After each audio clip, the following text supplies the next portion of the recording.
وَالنَّجْمُ وَالشَّجَرُ يَسْجُدَانِ.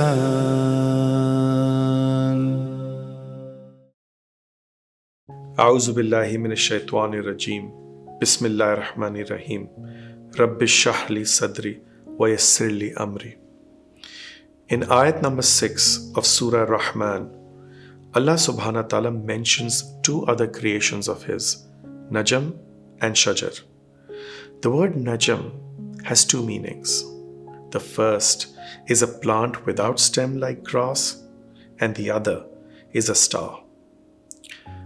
Whereas the word Shajar means plant with stems. In Surah An-Nahl, ayat number 48, although Allah SWT does not specifically mention these two objects, He SWT talks about shady objects and hence may be referring to plants without stems and trees, Najam and Shajar, that sway from left to right, creating shadows as they operate with Allah SWT command, performing sajda, prostrating to Him.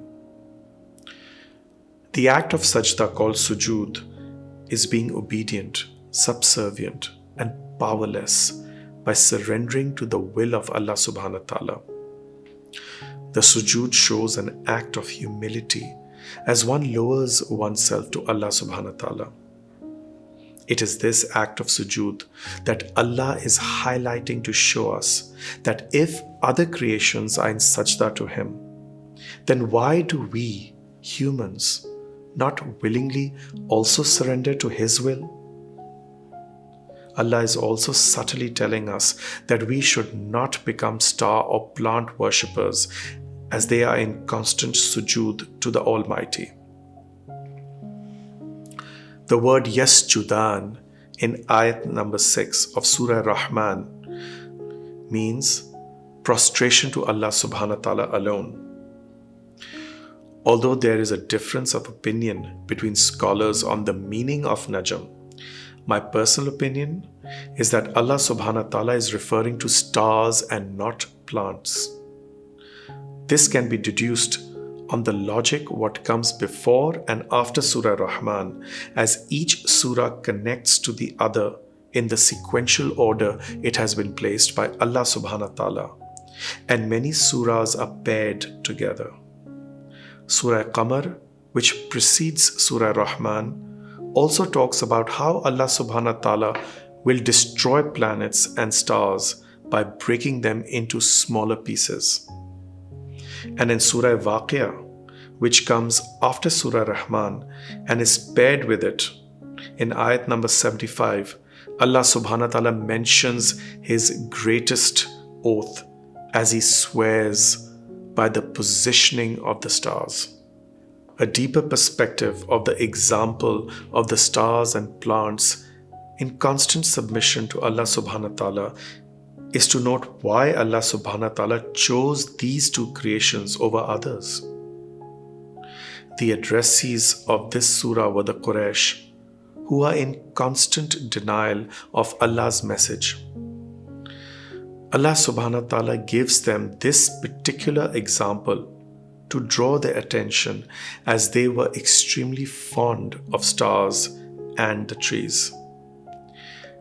In Bedouin Arabia at the time of the Prophet ﷺ, these two creations of Allah subhanahu wa ta'ala held a lot of value amongst the people, especially those who traveled from place to place in the open desert. The shade provided by the trees from the scorching heat of the sun during daytime traveling, along with the water collected in their sap, or at least in some of them, was an object of refuge and replenishment for them. The stars, on the other hand, served as a navigation system for the nighttime travelers as they charted out their course throughout the open and barren desert, a GPS system of sorts for those days.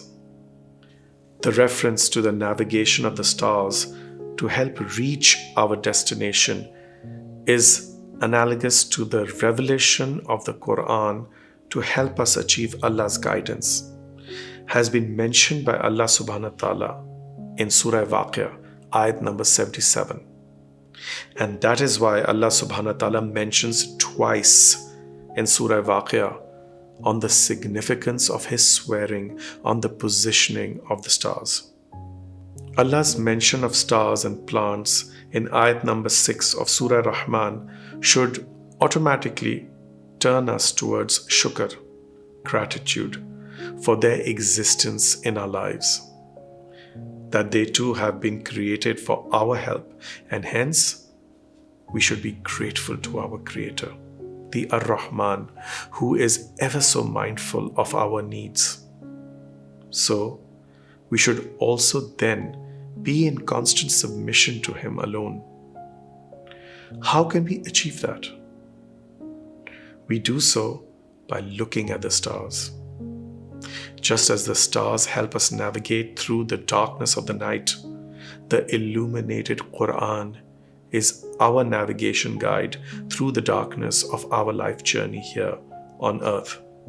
This Ramzan, let us make an attempt to come to the Quran with the sincerest intention, ikhlas, with a willingness to change within ourselves, with our own free will.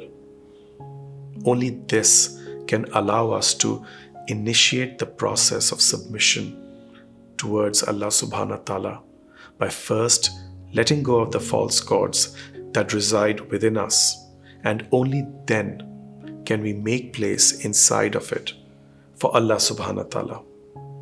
In fact, Allah guides us to do exactly that in the Kalma Shahada, which is the most fundamental and basic prerequisite of becoming a Muslim.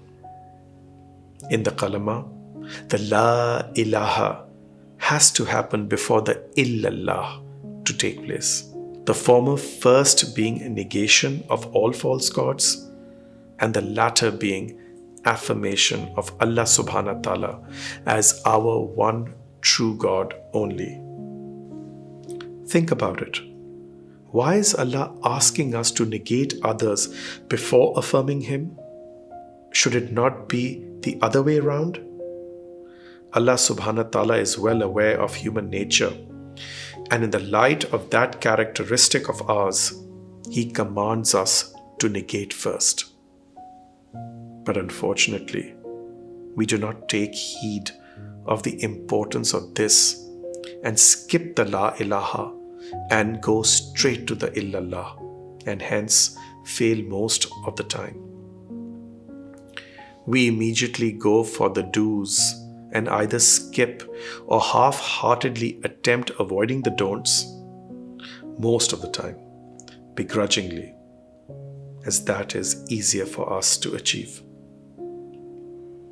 We do not realize that in the eyes of Allah SWT, it is the don'ts that help us cleanse our nafs, our batin, bringing out our inner child, our ruh, to take its rightful place to rule our body.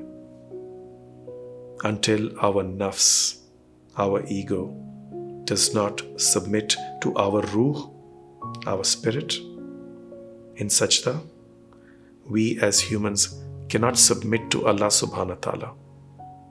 فَبِأَيِّ آلَاءِ رَبِّكُمَا تُكَذِّبَانِ. Thank you for watching. Your support is greatly appreciated. If you found this reflection on Surah Rahman meaningful, please like and share with those who may benefit, and subscribe to my YouTube channel. May Allah's rahmah and barakah be with you and your loved ones this Ramzan and always. Ameen. Ya Rahman, Ya Rahim, Ya Zal Jalali wal Ikram.